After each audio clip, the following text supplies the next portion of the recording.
Bonjour, je m'en vais vous parler rapidement du tendon de Zinn pour vous mettre à l'abri de quelques confusions puisque j'étais tout aussi confus au début. Bon, je suppose que vous connaissez déjà le canal optique et les fissures orbitaires supérieures et inférieures. Bien, je vous demanderai s'il vous plaît de ne pas distinguer l'anneau de Zinn du tendon de Zinn, même si ce ne sont pas les mêmes choses. L'anneau de Zinn est formé par le tendon de Zinn. En fait, l'anneau de Zinn est l'orifice pendant que le tendon est la structure qui délimite cet orifice.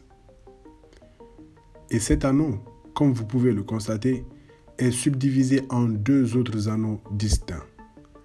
Je les appelle les anneaux supérieurs et inférieurs du tendon commun de Zinn. N'oubliez pas que c'est moi qui les appelle comme ça. Donc, si le prof vous demande de parler de l'anneau de Zinn, s'il vous plaît, ne dites pas qu'il y a un anneau supérieur et inférieur.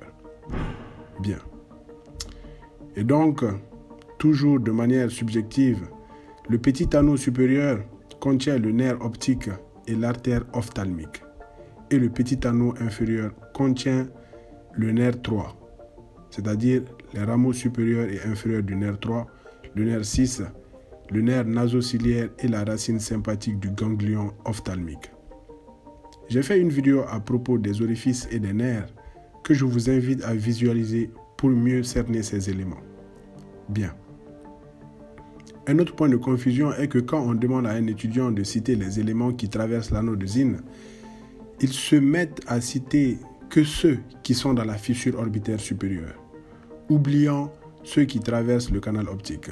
Je parle du nerf optique et de l'artère ophtalmique. Je ne suis pas d'accord avec ça. Bien que le canal optique n'ait pas l'anneau de Zinn, mais l'anneau de Zinn contient bel et bien les éléments du canal optique. Donc, quand on vous demande quels sont les éléments qui traversent l'anneau de Zinn, veuillez s'il vous plaît citer tous les éléments qu'on vient de voir.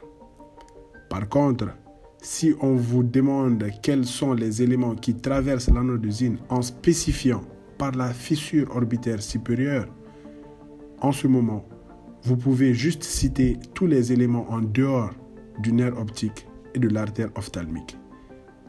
Et vice-versa. J'espère donc vraiment que vous avez compris cette partie et je vous remercie donc pour ça. Et donc, le tendon de Zinn est une structure fibreuse solide qui a une forme d'anneau. Et comme vous pouvez le voir sur ce schéma, il est le siège des 4 muscles oculomoteurs, les droits supérieurs, inférieurs, latéral et médial, ainsi que de l'oblique supérieur et du releveur de la paupière supérieure qu'on verra dans la vidéo sur les muscles de l'orbite. Vous comprenez maintenant pourquoi on l'appelle l'anneau tendineux commun de Zinn. Le tendon de Zinn se dirige en avant en s'élargissant pour former 4 bandelettes fibreuses divergentes. Donc, de cette image, on passe à celle-là, avec toujours la fissure orbitaire supérieure et le canal optique. On aura alors la bandelette supéromédiale, la supérolatérale, l'inféromédiale et l'inférolatérale. Ainsi, chaque muscle droit s'insère sur 2 bandelettes adjacentes. Exemple, le muscle droit inférieur s'insère sur les bandelettes inféro-internes et inférolatérales. Bien.